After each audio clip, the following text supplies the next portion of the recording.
অভিযোগটা হলো একজন টিচার হিসাবে ওনার আসলে উচিত হয়নি ছাত্রীদের সাথে এমন করা। আমি একা ভিকটিম না, আরও অনেক মেয়ে ভিকটিম আছে। একটা মেয়েকে মুখের উপরে বলা যে আমি তোমাকে 20 বছর পরে যদি আমি তোমাকে জিন্স আর টপসে দেখি, তো এটা কি একটা অশোভনীয় কথা হয় না? আমি স্বাভাবিকভাবে সামান্যতম পর্দা করে চলি। তো সেই ক্ষেত্রে উনি তো আমি যখন কলেজে পড়া শুরু করছি, সে তো দেখছে আমাকে, যে না দেখেনি। সে দেখার পরেও কিভাবে আমাকে বলে যে এসব কথা বলে, এটা স্বাভাবিক, মনের গাথার মতো কথা। আর তার প্রাক্তন শিক্ষার্থীরা কি করলো না করলো সেগুলো আমাকে বলার কি প্রয়োজন? আর বলে টলে তারপরে এটা বলার কি প্রয়োজন যে আমি সাদিয়ার কাছ থেকে এগুলো আশা করি? অরুণ কুমার সাহা স্যার, উনি আমাদের ফিজিক্স নেন, ফিজিক্স সেকেন্ড পেপার নেন। আমি আমার ক্লাসমেটের সাথে খেলছিলাম আমাদের অফ পিরিয়ডে, তখন আমি ওর পিছিয়ে দৌড়াচ্ছিলাম, আমার ছেলে ক্লাসমেটের পিছে। এটা উনি ভিডিও করে আমাকে পরে একা করে বলে যে এই ভিডিও তোমার মায়ের কাছে দিয়ে দিই। আমি বলি স্যার এখানে, হ্যাঁ সমস্যা নেই স্যার দেন। উনি বলতো তোমার কোনো সমস্যা নেই, তোমার মায়ের কোনো সমস্যা নেই এটাতে?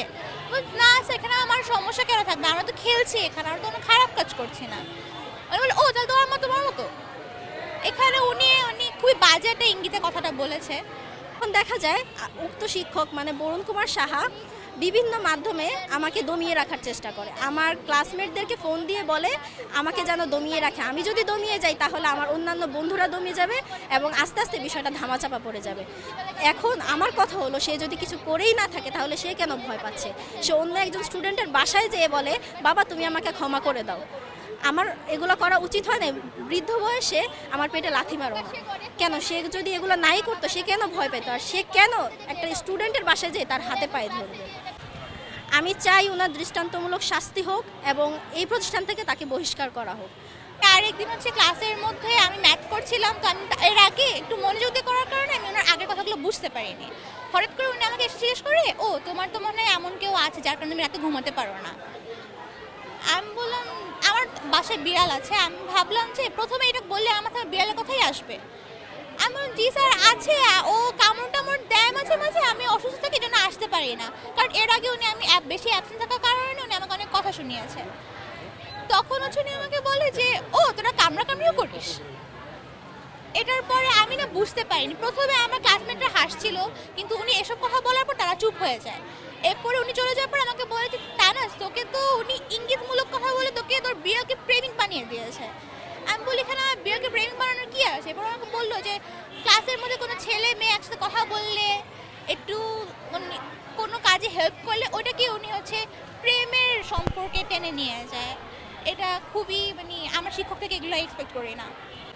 তারপরে ক্লাসের কোন মেয়ে কিভাবে চুল বাঁধলো, কোন মেয়ে রাউন্ড কাট দিল চুলে, কোন মেয়ে বক্স কাট দিল, এগুলো তার তো দেখার কোনো না। কোন মেয়ে রূপচর্চা করলো, কোন মেয়ে রূপচর্চা করলো না, এগুলোও তার দেখার কোনো বিষয় না। কিন্তু সে এগুলো নিয়ে কথা বলে, যেগুলো আমাদের মেয়েদের জন্য খুব অস্বস্তিকর। প্রশাসনকে ইতিমধ্যে অবগত করেছি।